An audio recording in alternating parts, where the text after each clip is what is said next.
locomotive, sipping, drinking Arizona. Mixtape just around the corner, did a lot in California. Can't wait to drop this on you. Yeah, they gon' have fun with that. Smash like Songam and my songs gon' break through like... Hello, welcome back. It is Sunday, October 2nd. Mark Dailey and Tim Hauraney here for another Scudery F1 TSN Racing Pod post-race mashup show. Welcome to one and all on what is a very sunny and warm Sunday afternoon here on the beautiful west coast of Canada. Hauraney, how's it going? Buddy, it's dark and cold here. Well, 5 or 3 hour time difference, so we're basking in the sun on the west coast. It's it's nice. Lovely. It's beautiful and sunny here on the west coast. Yeah, it's not like that on in Ontario. I know. I've been seeing that like on my what was it, Environment Canada weather app. I keep getting these notifications from when I had everything installed from when I was in Ontario about a month ago. It was like frost warning, cold weather warning, and here I am. I walk around in shorts and t-shirt because summer has been prolonged for a little while longer, but yeah, we're back. It seems like it's been a long time since the last race, and it's been funny because we've had like this sort of artificial long race because of course the Russian Grand Prix at Sochi was canceled, so we had an extra weekend in between there, but boy, were we treated to quite an action-packed weekend at Singapore. First race there in 3 years because of the pandemic. And this is one of the races I always find from a viewer's point of view, it's a real grind to get through because you're going to see safety cars. You know that even in the best conditions, you're going to kind of come up pretty close against that 2 hour time limit. And without getting ahead of ourselves today, there was a lot of drama all weekend long. It didn't rain during qualifying or the race, but the tracks were wet because it rained just before, and it really made for an action-packed weekend. So where do we want to start first of all? I know there's plenty of news kind of going around Formula One. So why don't we just start with quali? We'll go from there. Then we'll unpack some of the stuff with the cost cap a little bit afterwards. So the big news of the day is Max Verstappen hasn't clinched the world championship just yet. It's not a question of if, but obviously when. So he has now a 104-point lead over Charles LeClerc from Ferrari. He can become world champion again in Japan, but he needs his lead to be 112 points. And, it was funny just to sort of put the cart before the horse here, that towards the end of the race there, you had Sebastian Vettel, Lewis Hamilton, Max Verstappen, all running like in order. I was thinking, geez, 3 cars, 12 world championships between the 3 of them. This is awesome. It was quite exciting racing. Anyway, so that is the big story of the day is Max hasn't clinched just quite yet. And going back to qualification, it was anticlimactic and frustrating if you weren't Max Verstappen, but it was a bit surprising because he did get to put in that last hot lap, and because they didn't leave enough fuel in the car, Max ends up qualifying in 8th on row 4. That was a bit shocking. You had a front row of Charles Leclerc and Sergio Perez, Lewis Hamilton and Carlos Sainz, row 2. Fernando Alonso in his 350th Grand Prix, 5th for Alpine. Lando for McLaren qualifying 6th, another solid qualifying from him. Pierre Gasly and AlphaTauri qualifying 7th. As I said, Max 8th. K-Mag for Haas, and then Yuki Tsunoda in the second AlphaTauri rounding out the top 10. Obviously, the big story there is Max not qualifying higher than he did. Tim, why don't you just break down what was obviously a bit of a bizarre scenario from a team like Red Bull usually gets these, they're the leader. Like, let's face it, they're usually spot on when it comes to this sort of stuff and any sort of strategies and tactics. So that was a big thing for me. Yeah, I usually expect them to be on the sharper side of these things, Dailey, because for the most part, we haven't really seen them make many errors so far this season, especially, strategically that way and technically as well at the same time. I mean, obviously they did have, some issues at the start of the season in terms of reliability, but in terms of like everything that happens on the pit wall and in the garage, they've been solid all the way around. It was just, I think everyone was just as shocked as Verstappen was when he got that radio call. And funny enough, they don't really even talk about it over the radio, simply telling him what actually was going on. Like, hey, you don't have enough fuel here, so if you complete this lap that you're on, we're going to get a penalty because there's not going to be enough fuel to test. So Unreal. Yeah, just a calamity of errors on that front, and I think like everything that's happening with the cost cap row happening off track as well, that kind of filters into the team as at the same time, and I think there's been a lot going on for them off track heading into the weekend. But yeah, I was as surprised as Max was when he got that radio message. But who knows if he actually would have gotten pole if he finished the lap, because he was down in the first sector, and the Red Bull wasn't as strong as the Ferrari was in the third sector. So I don't necessarily think he would have gotten pole, but obviously he would have qualified higher than eighth. Yeah, 100%. And sort of just a general comment about Max in general all weekend long. I mean, he's really been strong in the wet all throughout his career. So it was very strange to see him sort of struggling and then at times looking a little bit faster. It was obvious that the car just wasn't working the way that he liked, because you usually expect to see Max cutting through the pack in the wet if he's not out front, like a hot knife going through butter. I mean, he usually is really, really good. So that was something that really, really stood out for me. The bizarreness of that fuel situation and qualification, notwithstanding, right?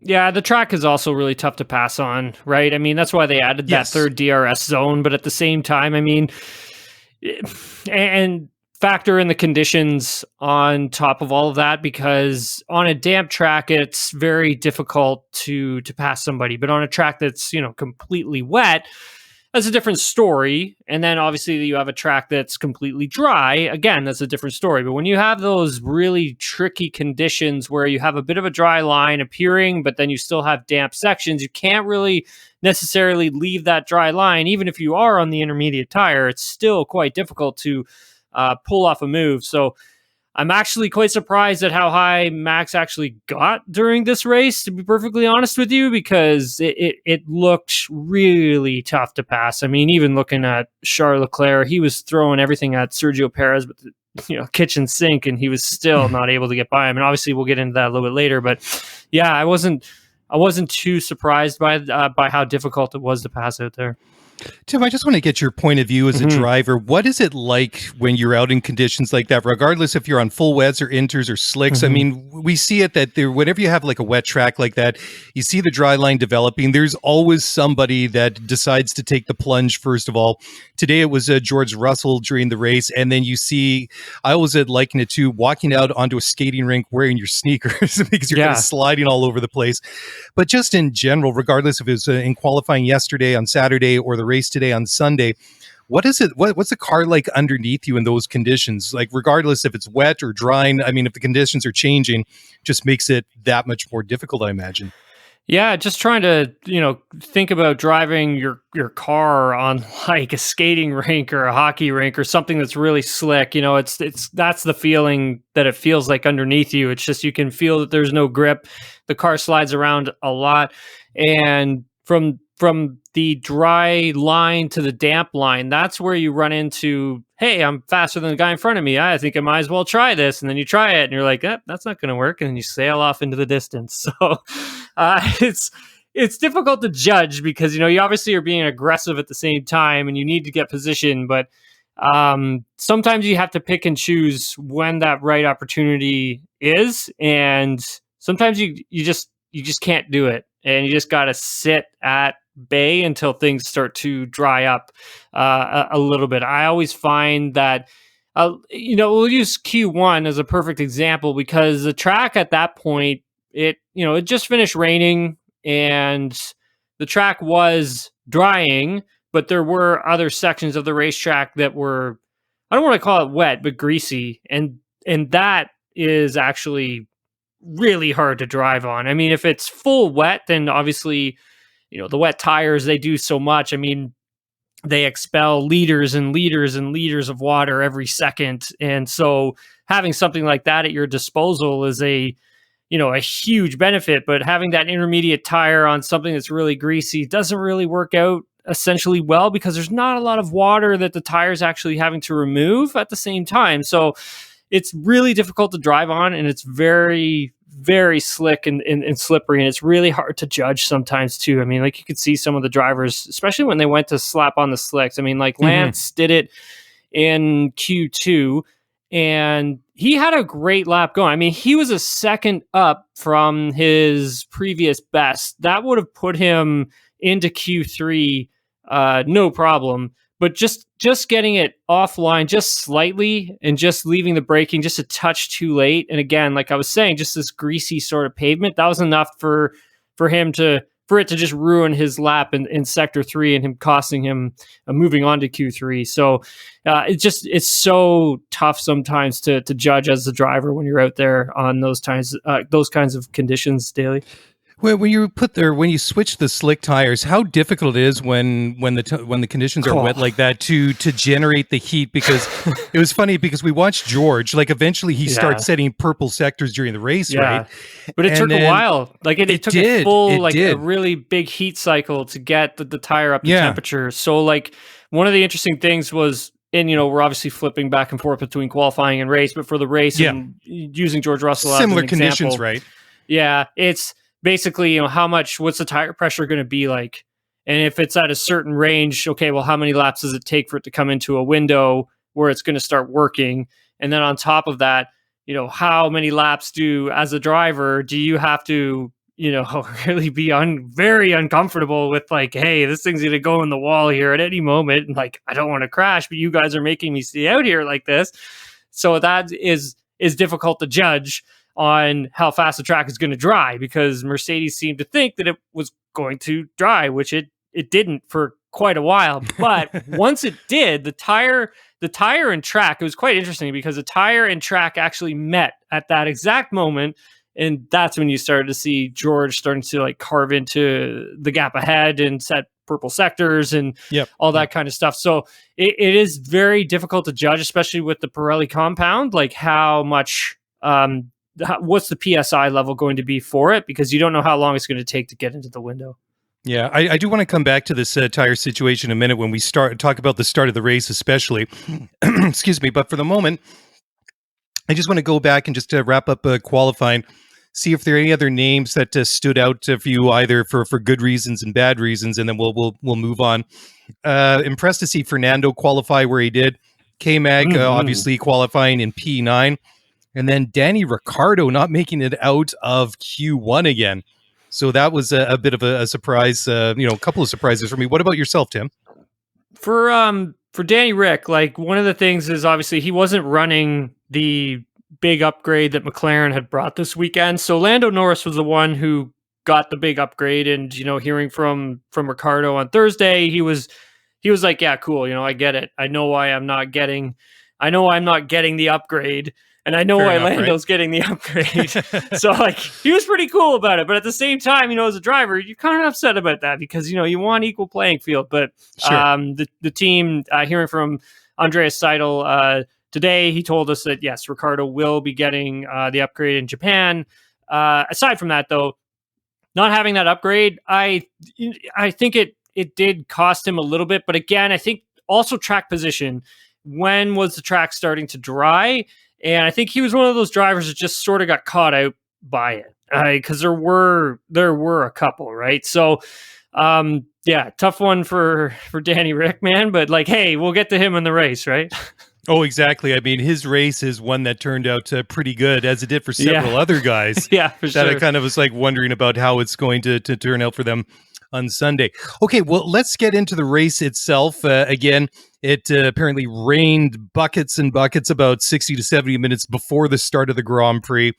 And it was interesting, too, because as you saw, like on the formation lap, it certainly looked like the rain had really hit parts of the track harder than it did the others. I mean, obviously, it was all wet to some degree over the entirety of the course. But especially around on the back, it seemed like there was a lot of standing water, some really big puddles. Whereas by start finish, it just looked like it was wet. It was a damp.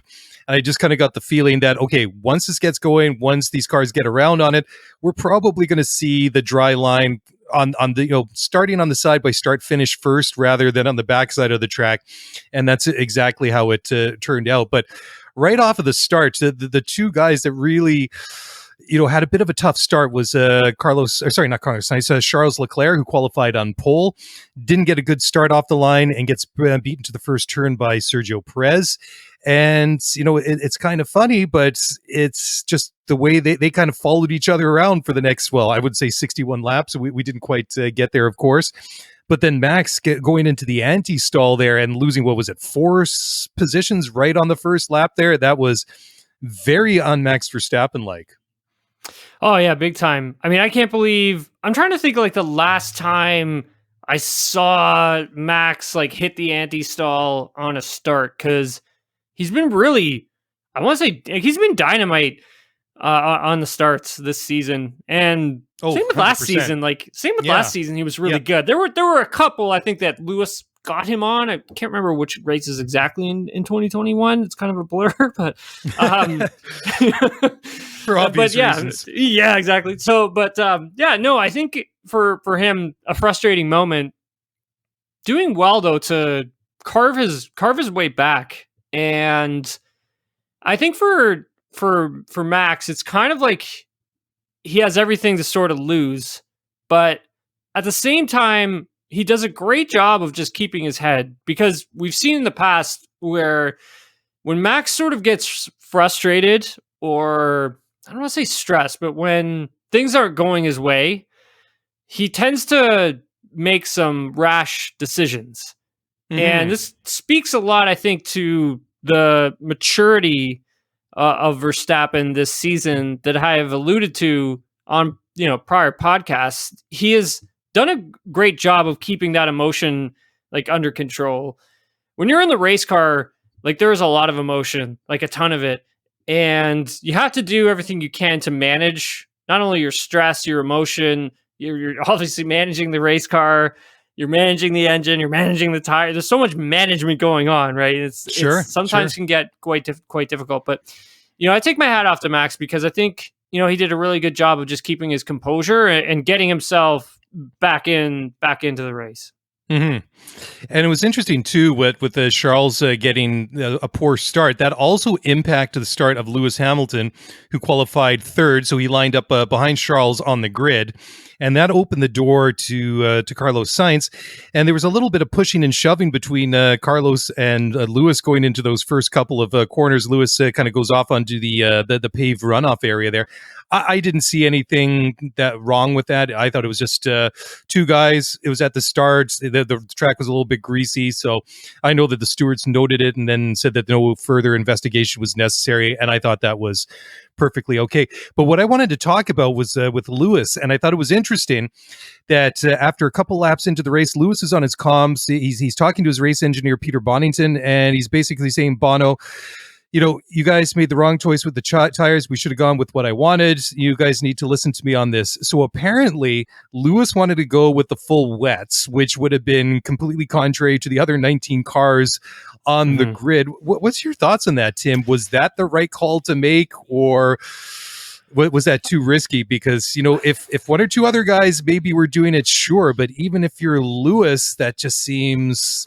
Yeah, it's kind of one of those... The wrong choice, right? Yeah, it's kind of one of those things that I was saying, right? When you're in the car and sometimes the emotions sort of get the better of you. I think for Lewis, I mean, would that wet weather tire have helped him? Full wets and those conditions, I mean, maybe for a couple laps, but they would have just degraded so fast because there wasn't enough standing water. I mean, at the same time, you look at when they were running the intermediate tire, you saw them by lap 5, searching for puddles to cool the tire so it would stop eating itself, essentially. Yeah. I don't necessarily, I kind of disagree with that in terms of running that wet weather tire, because I think that thing would have been toast by lap 7, maybe. I don't think it would have had much life to it. And I think the team set him up in the best way possible, where it was hey, this is what we got. And everyone else in the entire grid was doing the exact same thing. Now, look how long it took before they pit, right? It took that's forever. The other thing, right? Yeah. Well, the interesting thing about that is I can't remember. I don't have it in front of me here, but when Charles finally came in for his pit stop, I mean, there was nothing left on that right front tire. There was very little tread on it compared to the left front.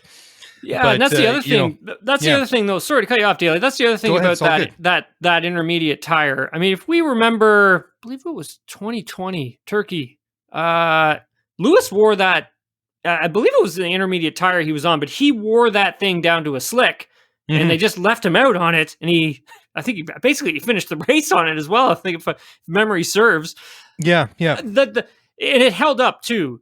Like, and that was one of the things. And with this intermediate tire, you had a similar scenario happening where the track was drying and you had the intermediate tire, but as the track is drying, the intermediate, yes, it's losing the tread, but it's still keeping the grip, right? And it's kind of like, okay, well, now you gotta understand why Mercedes did what they did, right? That's why his message may, I don't know if he was really thinking it through 100% at that point during the race. I mean, it's pretty hard. He's got a lot to manage, like I had mentioned previously. But I think the team just set him up the best way they could. And I think at some points, he was in line for like a podium at some points. He could have been. I mean, there will be an incident that we'll get to in just a few minutes here, but I just wanted to talk about Fernando because I thought it was interesting because you get this interesting combination of wet track that is drying at night under the lights. And I remember him getting on the radio, talking to the engineer back on the pit wall or back in the garage saying, hey, do you guys see like a dry line developing? Basically, I'm sort of parsing here. It's like, do you see a dry line developing? Because I can't tell here. So, I mean, it's dark, even with like the big floodlights there, but he still can't tell. He's just, what the condition of the track like is right in front of him. I thought that was a really, really bit of insightful commentary out of the cockpit from Fernando Alonso. Yeah, if you're Carlos Sainz, I guess it's a different story. he thought slicks were coming sooner. So yeah, I know he said that very early, didn't he?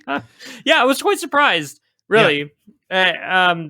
Shocked actually that he said it because everybody else who I was following, they were all saying the complete opposite to what he was saying. So, Fernando Alonso is an absolute animal, and this guy does not look like he is slowing down one bit. He's a bit of a freak of nature, right? Yes, and Aston Martin are getting themselves probably the best Fernando Alonso I think I've ever seen because he just has command of that race car. And this season and last season as well, he just looks incredible, man. Like I can't believe his age, like factor in the age, factor in, what this guy has to go through, all the travel as well. Add on top of that, as you get older, it doesn't get easier. So trust me, same with the training. Trust me on that one as well. It just doesn't get easier. It's like you need more rest and you need more like good food and all this other kind of stuff. But he has just done such an incredible job. And it sucks the way that this race weekend ended for him, obviously being his 350th Grand Prix. That kind of sucks the way it ended, but at the same time, he put himself in such a really good position to score some, solid points, Dailey. Oh, absolutely. Excuse me. Now we get into the part of the race where it starts to get interesting, right? Because Fernando, like you say, in his 350th race, they threw up all those stats, most races raced, most laps raced, all these impressive stats for a guy that's been in the sport for 2 decades. But it didn't end that way for him. He's just one of about half a dozen cars that didn't finish the race in the end. Started very early, and the reputation that this track has is it has had a safety car every single time that they've raced here. Wow. So this year wasn't any different than any other race, but it started really quickly because on lap 6, Nicky Latifi and Zhou Guanyu had it coming together. Well, Nicky kind of drove into him and then broke Zhou's right front steering arm, and then that put him out of the race. Then Nicky retired a lap later. And that was just like the first of a series of what do we have? 3 full safety cars, 2 virtual safety cars, if memory serves correct. Fernando himself, he retires on lap 20 when his engine let go, which was really disappointing because he was looking pretty racy there. And I thought it was really interesting because you had that start of the race. You had Max lose the four spots off of the start there. He kind of gets into his groove. He's climbing back up. He gets right up behind Fernando, who was running, was that 6th or 7th, something like at that point. And he's keeping Max behind him for quite a bit. And then all of a sudden, there you see Fernando getting out of the car. And it's just like, well, what happened? And then a couple laps later, you have Alex Albon go out of the race. And then Esteban Ocon, his teammate, he retires about half a dozen laps after Fernando.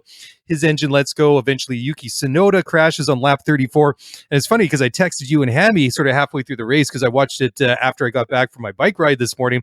I felt like I'd been sitting down half the morning watching this race, and then I go and look at the lap counter on the screen. I was like, oh my God, we're only on lap 37 here. It just kept like seemed like it was going on and on and on. But those safety cars, it kind of made it interesting as well. But for a track where we see a lot of them, or we see it all the time, it was more than it was than usual. It was really quite something. Yeah, big time. I mean, just it felt like at some points there was a bit of a lull, right? And then you had like some chaos, and then it's one of those things, right, where it's cautions breed more cautions. That's exactly what ended up happening. I kind of wish they had started this, the race a little bit more when it was wetter. I do understand, yes, safety plays a role in a lot of things, and I get it. And yes, I get it. It's also a street track, and it's harder for them to race in massive downpours like that on street tracks. It's different when you get to like road courses where it's, the track is literally built to have water, run off and not cool up, whereas city streets is a little different. You get a lot of standing water, you get a lot of aquaplaning because of that. So I do get that, but at the same time, it would have really spiced it up. Like, it would have been really spicy off the top for sure. And I'm not talking about crashes. I'm talking about good hard racing, good passing, all that kind of stuff. Seeing these world-class drivers, wrestling these Formula One cars around city streets of Singapore, right? In a downpour would have been cool to see. But I mean, hey, look, I get it. But at the same time, I mean, once it got into this battle between, Leclerc and Perez, that was awesome, man. Those two guys were proper racing for the lead. I was on Leclerc's onboard camera for that whole scenario, and there had to have been at least a few times every single lap during that dice that, well, they weren't really dicing, during that chase, that Leclerc almost put it into the wall. It's just incredible car control on the limit the whole way, both of them sliding all crossed up. It was great. It was so great. And a shame that Leclerc had to, he made that mistake that he had made. That allowed Perez to open the gap and kind of kept it there. He did a great job of keeping it there as well. And the amount of pressure that Leclerc was putting on him during that stint was incredible. He's putting a ton of pressure on Sergio Perez, and Sergio did a great job not to make any mistakes and let Leclerc go by. But that battle itself, Dailey, it was awesome for me to watch. I loved every minute of that. It was amazing. I mean, the way, like you say, that these guys were really just controlling the cars in those difficult conditions. I mean, we saw Lewis Hamilton go off and put it into the Tech Pro Barrier. We saw George Russell. We saw Max Verstappen. We saw so many guys, run off into the escape roads or go into the Tech Pro barriers around the course. And these guys were just in a bit of a class of their own today. I mean, I was thinking to myself that after watching this race, it was just like, if there were any lingering doubts about Sergio Perez having a drive at Red Bull, I think that anybody that has those questions now can firmly strike those off their list, because to me, I mean, he just proved beyond all reason today that he deserves to be racing with that team in the best car in Formula One without question at this point in time. There's no more doubt for me. Yeah, 100%. I had mentioned it on my podcast on Thursday that it was a little concerning with just how far off the pace, Sergio had been of Max. And yes, I understand that, Max was getting a lot of the good components. But the car itself was being tuned away from Sergio's driving style. And I think if Sergio had have shown a stronger hand during this first half of the season, that probably might not have happened, because you would have been talking about Sergio Perez in the championship lead and not Max Verstappen. Because when we got to the first 1, 2, 3, 4, 5, 6, 7-ish races, I mean, that was a car that was still geared towards Sergio's driving style. It was still heavy and still created a lot of understeer, which is kind of in his wheelhouse. And Max, again, kudos. He still did a great job of driving a car that doesn't suit his style and still making it work for him. And I think if Sergio just had have been a little more, like I said, a little more assertive in that role, then, who knows, right? It may not have gone downhill for him. But this race on Sunday for Sergio Perez is an incredible victory for him. I think he needed it for his confidence. He needed to show the team that he could still win, that he was a winner. And I think, for him, it just shut a lot of people up, just about him and his driving and if he belongs in Formula One or not. Oh, 100%, 100%. Now, there's a couple more angles to this win for Sergio that I want to get to. First of all, sort of towards the end of the race here, comes over that he's being investigated for a safety car infringement, and then he's facing a possible penalty. We don't know what it's going to be, because the thing is, he's under investigation, then comes back, will be investigated after the race. And then because of that, he's getting the order from the pit wall, speed up, open that gap to 5+ seconds between himself and Charles Leclerc, so that if he does have, end up with this 5-second penalty, which seemed the most likely scenario, should he be found guilty of this infringement, that he could still keep that that victory. So that's ultimately what happened, long story short. But the second part to this story is he managed to open up that gap on Charles, but I was astounded. He was hovering at about 3 seconds, and then all of a sudden he just disappeared down the road there. He was Charles became like a dot in his mirrors. I mean, at one point, I think he opened up about 1.2, 1.3 seconds on him in one lap alone, and that was just looking at the lap times, the gap between them just on the on-screen timer. So, first of all, let's unpack that a little bit. First of all, Tim, just explain what was going on with the safety car infringement, and then we'll just talk about the way that he just put the hammer down and just buried Charles to make sure there was going to be any question about what was going to happen should he be found guilty. So let's start with the penalty. So the race director actually issued a warning to Perez, to the team, and the team relayed that message to Perez that he wasn't keeping within the 10 car lengths regulation between turns 9 and 10. So the team passed on that warning to him. And then later in the safety car, he was found to have done it again. And he didn't adhere to the 10 car lengths of the safety car between turns 13 and 14. So he'd already been given a warning once. And so the second time, that was where, okay, he got penalized, 5-second time penalty. I know Mattia Binotto was looking for a little bit more. Mm-hmm. Could have been, he was looking at, I think, 2 back-to-back because of what had happened at turns 9 and 10. And then again later. Excuse me. So he was 14. Binotto was looking for a penalty where he got a warning. So basically doubling up on that plus the second one. Is that just for a little bit of clarification there? From what I can understand from it, I think that's what Mattia Binotto was looking for. He was looking for 2 5-second time penalties because of the 2 separate incidents. Now, for this issue to come out as late as it did, I think it came out around 1:42 a.m. Singapore time. The race has been over for well over an hour for them to make the decision. And David Croft actually posted a tweet about it saying like, hey, you know, like here's what happened. You know, Sergio got a 5-second time penalty, but it's also come and the race has been over for well over an hour. And I think for some folks, they would like to try and see this get solved sooner, some of these, you know, penalties. Mm-hmm. And I think they make a good point, because I think having something like this hang over a race is not a good thing. And the races, the winners, it all should be decided, I feel, in the moment as best as possible.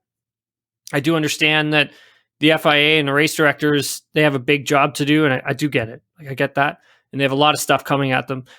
But at the same time, I think they need to figure out how to try and make sure that these types of scenarios don't happen very often. Because, you know, the fans are there to see who wins the race. And then, like, they're going to go home 90 minutes later or whatever. And let's say that Sergio got hit with a 10-second penalty, right? You're going to, you know, the fans go out, they go to the bar, whatever. They're having a good time. Their hero won, and they get home, and next thing you know, they go, what? Sergio Perez didn't win the Singapore Grand Prix? Like, how did that happen? Yeah. I saw him cross the finish line. Like, so it's stuff like that, right? And I think, like, if you can just find a way of getting that cleared up sooner, that would be a good thing moving forward. But yes, you know, I do understand that it is quite difficult to issue these penalties as fast and as thoroughly as possible. But yeah, he dropped the hammer as soon as you know, Leclerc made a mistake, and that was enough for Sergio to just pull. It was about a 1.1 or 1.5 second gap to Leclerc, and I think it was at that moment that Ferrari was telling, you know, Charles, like, hey, like, you can't let this guy get 5 seconds up the road on you, because he could have a penalty here. And I don't think Leclerc didn't have too much tire left. Where the Red Bull's actually been, and like we've been talking about all season, right? The Red Bull's been great on the race tire. They've always been fantastic this season. And Sergio just had enough tire left just to, like, keep pushing, keep opening that gap. And he did such a great job of not making a mistake and pushing. And people will wonder, well, why didn't he do that when him and Charles were in that heated little battle? It's kind of like, because he was too busy looking in his mirrors, right? Trying not to make a mistake, trying, you know, to keep Leclerc behind him. And so that's why, you know, a lot of us at the end of this race sat there and we're just like, what a great job that Perez did. You know, you have to take your hat off to him, because he was incredible. He was incredible on Sunday.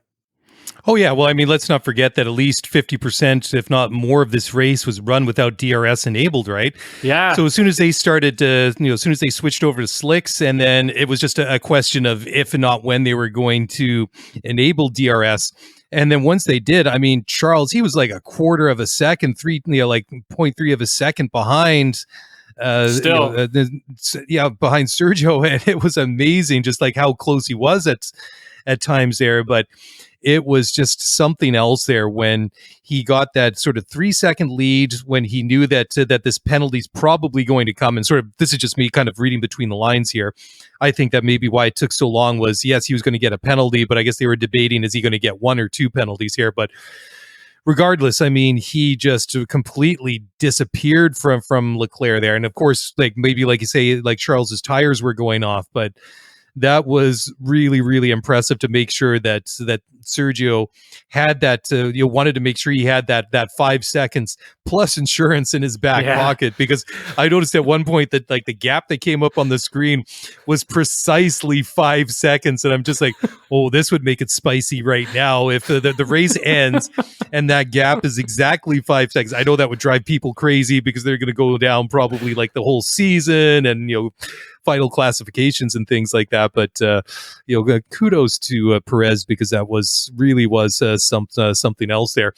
But let's take a look now at where some of the other drivers finished. I'll just pull up the final classification. So we had a podium of Sergio Perez, Charles Leclerc, and Carlos Sainz. Even though it was another Red Bull victory, glad to see that Ferrari kept them honest, even though, like I say, that Sergio really disappeared down the track at the end. There wasn't an easy win for him. I mean, it was not an easy car to drive. The conditions weren't easy, and they had Charles hounding him as well. So very impressive. Then, like I say, good to see Ferrari back, 2 podiums. Sainz was kind of one of those guys that kind of ran his own race, as did Lando and as did Danny Ricciardo. 4th and 5th for McLaren, really impressive there. They have Lance Stroll for the first of the Aston Martins in 6th. Max Verstappen finishes up in P7, just pipping Sebastian Vettel in the 2nd Aston Martin. I really wanted Seb to stay in front of Max there, but you could just tell that Max was fighting for each and every point that he could get, but still good to see double points finish for both the Astons. Then you get Lewis in 9th, which was artificially low for him because he had that off there and put it into the Tech Pro.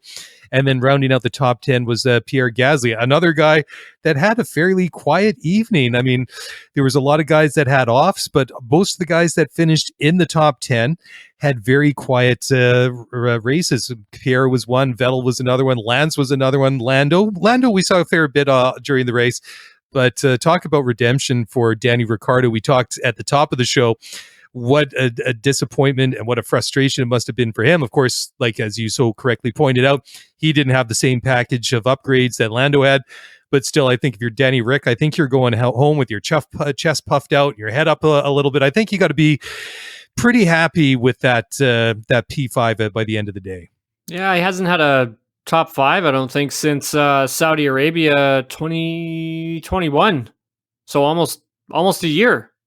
Yeah, it could be. I mean, his best, so he had a P6 in Oz, and then the only other points finishes he had a P8 in Azerbaijan, 2 9ths in Austria and France.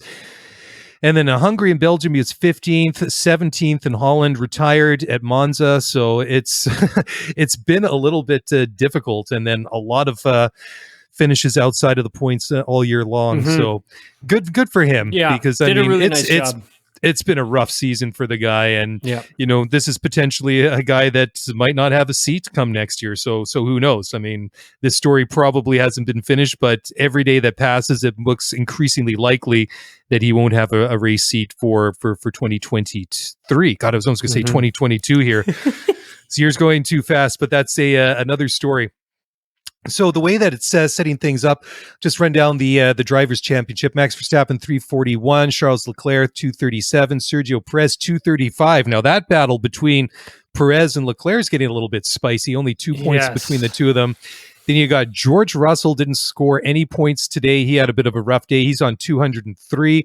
Carlos Sainz 202. I mean, these positions in the World Championship from second down to 5th, I mean, this is going to change. I mean, the question is who's going to end up where as we go in through these last 5 races. And then you have Lewis Hamilton 170, Lando with 100, and then Esteban Ocon, Fernando Alonso, and Valtteri Bottas rounding out the top 10. Then the constructor's side, you got Red Bull 576, Ferrari 439, Mercedes with 373, McLaren with 129, and then Alpine with 125. So I know it's for 4th and 5th in the constructors, but that could be a bit of an interesting tussle between Alpine and McLaren down the last 5 or 6 races of the year. 5, right? I think we got 5 left. So, So there you go. But just going back to the final race classification, obviously we had half a dozen retirements, but just out of the guys that finished, who were some of the other standout stories from Sunday evening? I really thought that that Lance was, spectacular. He was great. I mean, there was a lot with his race that depended on his shoulders, like just depended on him making sure that he executed his race to the best of his ability, because the team kind of left it in his hands at the start, saying pretty much, hey, like, the conditions are tricky and these are the tires that we got. You got to make do with what we have. And I felt that he did a nice job of managing all of that. And it could have gone so many different ways for him and for the team. But he stayed out of trouble. He didn't make any mistakes. He was fast. He was quicker than Seb, and got his best finish of the season. The team as a whole has really started to come into its own here. You know, I was speaking with Mike Crack on Sunday following the race, and it's just interesting to hear him talk about, well, when they brought the big upgrade to the car in Spain, they didn't really know what they actually had. And that took a few races to figure out. And then they started to bring parts to it to see, okay, well, does this work with what we have or doesn't it? By the time they got to France and seeing some of the parts that they were adding and subtracting, they were seeing like, okay, when this is on, this works. When this is on, this doesn't work, and et cetera, et cetera, et cetera. And then that gave them a clearer path of development.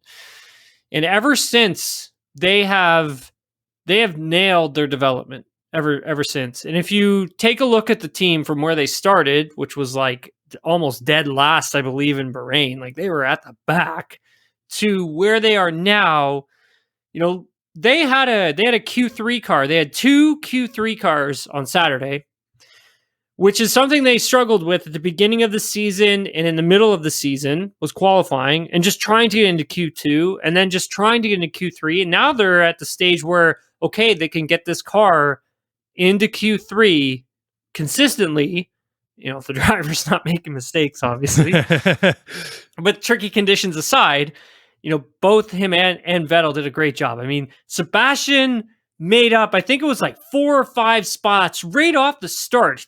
And fantastic. Dynamite. That Yep. changes his race. Boom. He doesn't do that. He's not finishing in the points, man. Like, that's just the way it goes. Or he's not finishing as high as he did in the points. So there are little things like that that the drivers, you know, really brought to the table on Sunday. And I think for this team, it's moving forward, trying to keep the spend on the car, trying to keep that a little bit lower moving forward, because they've spent a lot of money on it, just so they could get to where they are and close the gap and try to be one of the fastest teams in the midfield, which they are getting to, and setting themselves up. And the goal is to make a big jump in the off season to the top 3, top 4, top 5. That's the goal, is trying to break into that.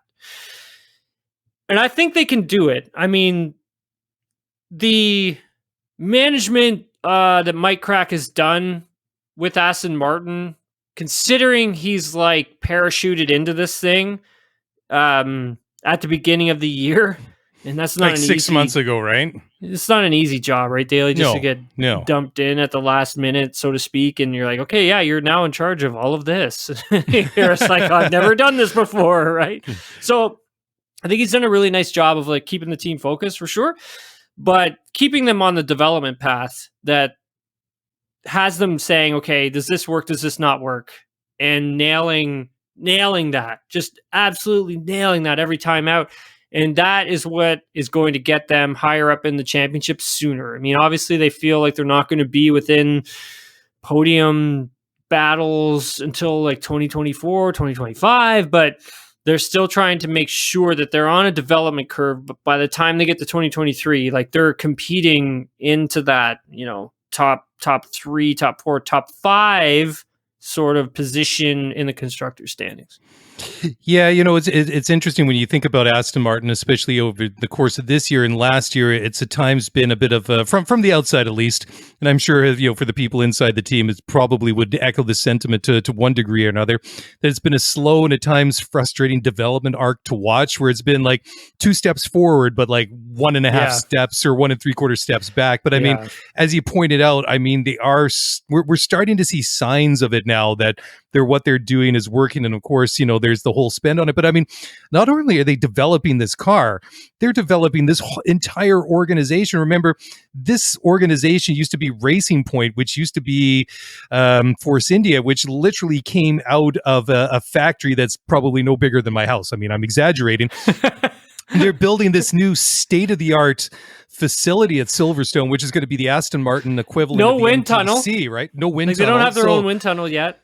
Yeah, I mean, before they were Aston Martin, before Lawrence Stroll came in and invested this vast fortune with his partners, with this consortium that he's headed, I mean, this was a team that consistently punched above their weight with literally nothing. But now they're leveling up, and there's going to be setbacks, there's going to be hiccups along the way, but if they keep developing, and if you keep bringing in the right people and keep working forward, then you would hope and you would like to think at some point they're going to get this thing right. But today on Sunday, great result for them. And it was funny too, just talking about, Lance's race. It was very interesting to watch him at the beginning of the race because, as I said to my wife, Lance is driving this car very delicately. And you could tell that, he was not risking the car more than he wanted to. And sure, he was being conservative, but you just got to, I'm trying to put myself into Lance's headspace inside the car thinking, I'm going to be in this car for 2 hours, 61 laps, whatever comes first. I'm playing the long game. So if these guys want to go bananas in lap one and put themselves into the tire barrier, better luck to them.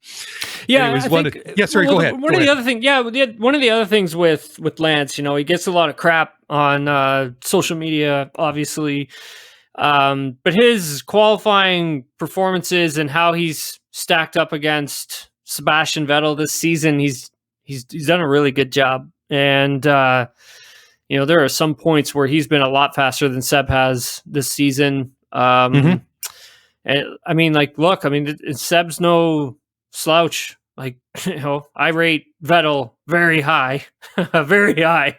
And, Lance has been keeping pace with him and sometimes much faster than him. I think Fernando is going to be another benchmark that Lance is going to have to hit.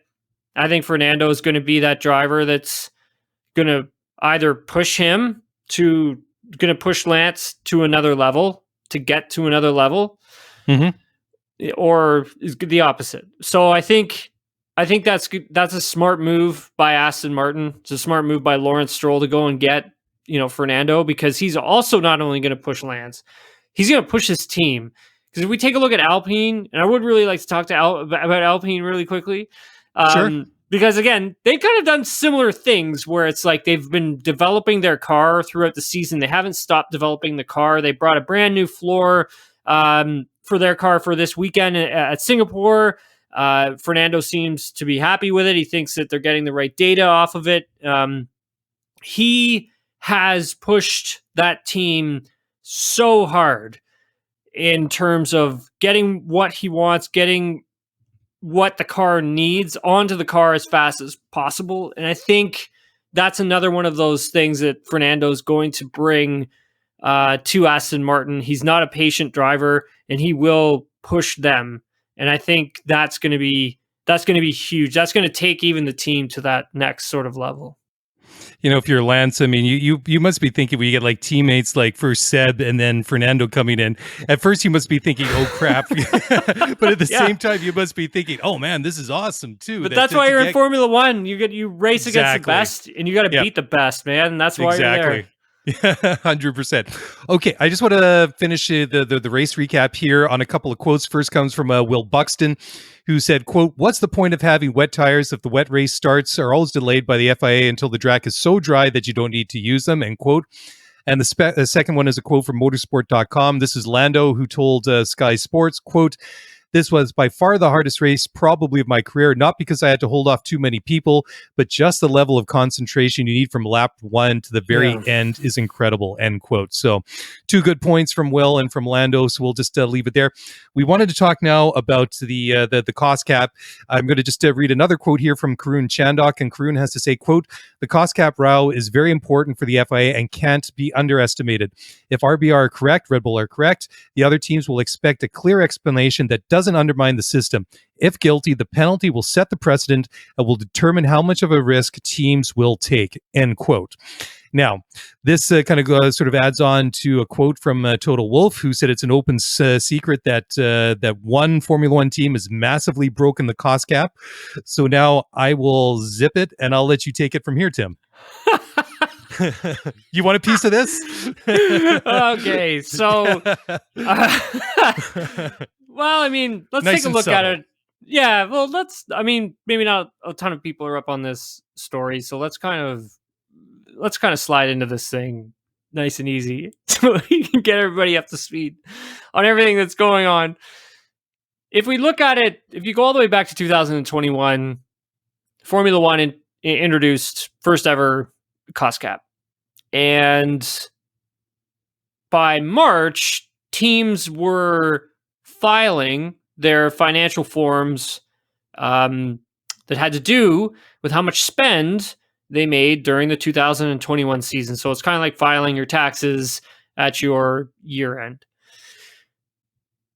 Formula One brought this cost cap in for a number of different reasons. It's very, and I said this on SportsCenter, it is very important that Formula One did this, and it's very important for Formula One that they did it. And the amount of hours that, Chase Carey spent just getting these teams into a room just to talk about a cost cap, and what that guy had to go through to get everybody to agree to a cost cap and to sign off on it, because in the middle of a pandemic, nonetheless, we have been watching Formula One where teams just spend, dude, just spent. They literally are saving these teams from themselves. Mm-hmm. They are helping the competition get closer, which offers a better viewing experience for the people at home watching on TV or in the grandstands who pay good money to come to the races. But they're also helping these teams generate revenue for themselves. And some teams at the end of every season, they don't actually make money. They either will lose money or they break even. That's not a sport. It's not owning something, right? You need to be. It's not the point of business in general, right? You go into business, any line, you go into business to make a profit, right? 100%. To make money. Yeah. 100%. So the cost cap comes in, and it's rumored that there are two teams that have gone over the 2021 cost cap. It's being speculated that it's Aston Martin and Red Bull. And it's being speculated that Aston Martin is in what's called a minor breach. So it would be overspending the cap. I believe it was about 145 million for 2021. But it's less than 5% of going over. So that's a minor overspend. And there is a major overspend of more than 5%, which is called material. So the material penalties, and they range from quite a few. There is a laundry list of them. There's a deduction of drivers and constructors championship points. There's suspension from one or more stages of a competition, suspension from an entire competition. So potentially of the year that the spend that you went over in happened, exclusion from that championship, and reduction of the cost cap for that team. So I'm assuming with that one, that has to do with years coming up. That's what I assume from that. Now, it is, again, being theorized that that's Red Bull. Mm-hmm. But I heard from Christian Horner on Saturday, and he is adamant that they haven't done anything wrong and that they have adhered to the cost cap. But if you listen to some of the other team principals, like Toto Wolff, and we heard him on Sky Sports, actually, he believes otherwise. And he feels that they have gone over. And hearing more from Christian on the Saturday, extremely upset that obviously he's sticking to his side, but the fact that what Toto is saying, that's not being said to him. So there's a bit of a miscommunication there. And obviously this is Formula One and it's the paddock and everybody talks and there's rumors and the rumors spread fast. But I think it's important, and listening to a lot of the teams, they're really serious about it, Dailey. Like it's to the point where it's like, why bother having a cost cap if you go over? And if you do go over, and let's say there is a team, and we should know more by Wednesday, that teams get their certificates. And if a team does go over and the penalty that is issued is not really that harsh, then what's stopping everyone else from just blowing past that cost cap? And I'm not going to say everyone else, because there's not a lot of other teams that can even spend up to the cost cap. Well, right? that's the other thing, right? You've got your bigger teams who can spend up to that cost cap, but then you've got your other teams like the Williams, the Haas. They can't spend up to that. They can't get to that 145 million or 140 million for 2022. So listening to the teams, a lot of them feel that, you know, the punishments that are on the table, and there are quite a few, this thing has some teeth. And they leave it in the hands of the new president for the FIA, Mohammed Ben Sulayem. And I think he, for himself being that new president, I think this is the time where if there is a team that has gone over, I think this is the time where he has to throw the book at somebody. And I think that's what you have to do. Well, yeah, I mean, he's basically like the freshly minted brand new president of the FIA. So this is going to be a statement about what he stands for as president. And, you know, if he comes off too light, you know, he'll be seen as a bit of too lenient. If he throws the book at whoever, then, you know, maybe he's going to be seen as really harsh. So there's some big decisions to be made. But I think it's that, right? I think it's that the rules need to have teeth. You know what I mean? Like, it's got to be something that you're not going to push up against. It's got to be something that really scares the team to even get close to it. Because as soon as, like, this thing doesn't have any teeth to it, teams are just going to keep pushing that line. They're going to keep pushing up to it, and they're going to keep going over, and they're going to find ways of, like, getting around certain spends on certain things.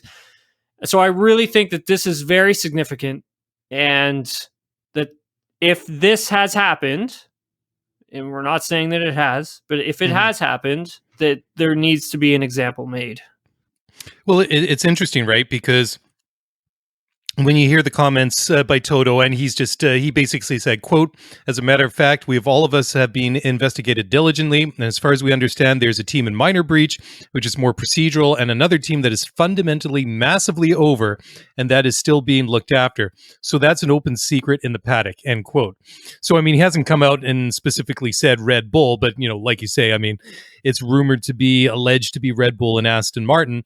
But I guess there's kind of like the knock-on effect too. It's like, if you spend more and you have all those resources that you're using that money for, right, to the development, I mean, there's kind of like a snowball knock-on effect from one year into another to another, right? Yeah, and so that's what I think some fans are kind of getting lost on. So if a breach has been made in the cost cap in 2021 and the certificates don't get issued until 2022, so then what happens to the 2021 season? You know, do you go back and undo all of that? Or is this more something that affects the future? And so, again, you know, listening and hearing from a lot of the teams over the weekend, a lot of them feel that, you know, if you're overspending in 2021, if you're going over the cap in 2021, that money actually is translating into 2022 and 2023. That's where that money is starting to go. It's getting funneled that way because you're going into development of that. So 5%, I think it was around 7 million.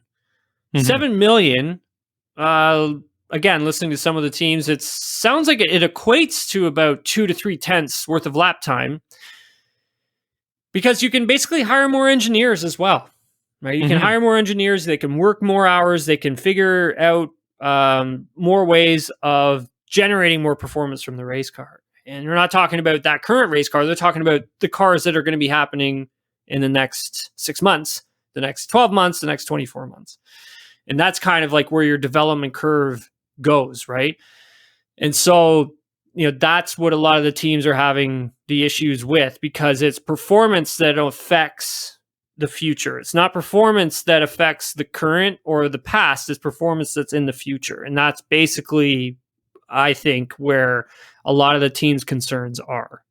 Because it's going to cost them a ton of money to close that gap, right? Yeah, great point. I mean, the money you spend today isn't going to affect the car today. It's going to affect the car tomorrow down the road somewhere. Yes. But, it's interesting because, you've got Toto saying some pretty inflammatory things, kind of, he's not out and out saying it, but, he's kind of like leading you in a certain direction. Christian Horner has said that those, accusations are hugely defamatory and fictitious. He's threatened to sue Toto and Mercedes, so who knows if that makes them back off. They seem pretty confident. Max being Max, when he was asked about it, he had to say, quote, "I know where the speculation comes from, so for me, it's okay. When I hear it from the team, yes, I'm confident. Of course, then the other teams start to talk about it when they had no information. I find that a bit silly, so just keep your mouth shut." So, Max, tell us what you really think.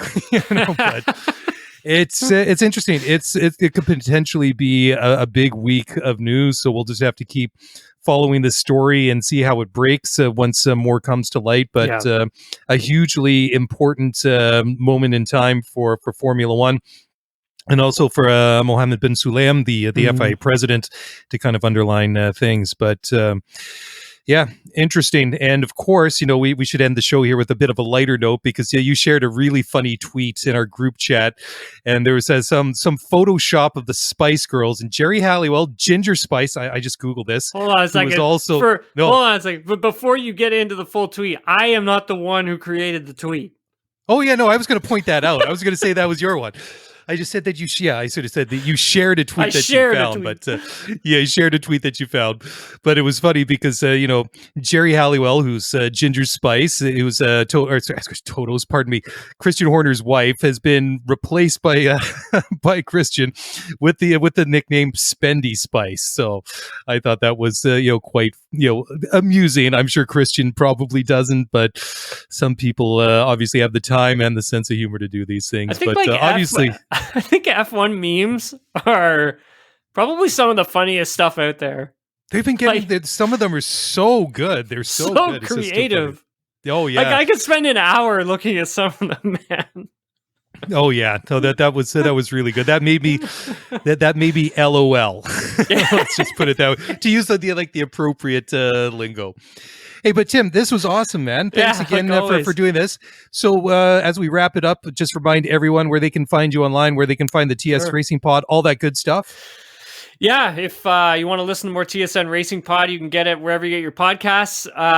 Please head on over to Spotify, give us a 5-star rating and a follow, and the same over on Apple Podcasts. Write a review, give us a rating, subscribe. It helps us a lot, helps us grow the pod. If you want more from me, you can get me at Tim Hauraney on all forms of social media. But yeah, Dailey, like always, this is a good time. Yeah, and we get to do it 5 more times. Japan coming up next week, which is always one of my favorite circuits to watch. Yes. My wife asked me today, she said, if you could pick one race to go to next year, where would you go? I said Japan. Japan, yeah. Basically, yeah. I'd love to go to Suzuka. I mean, I have it burned in my memory, that 1988 Japanese Grand Prix that I watched as a kid, Senna and Prost going into the chicane just before the pit entrance there and tangling up there. That was, we all talk about some of the moments between Max and Lewis last year, but Senna and Prost, they had a pretty nasty relationship too, so that was an iconic moment. Anyways, for myself, you can find myself, Mr. Mark Hamilton. We're the Scuderia F1 podcast. You can also find us on Apple Podcasts and Spotify, etc. We'll be back on Thursday. Tim will be back with more TSN Racing Pod this week, and of course, we will be back together next weekend to do a mashup after the Japanese Grand Prix.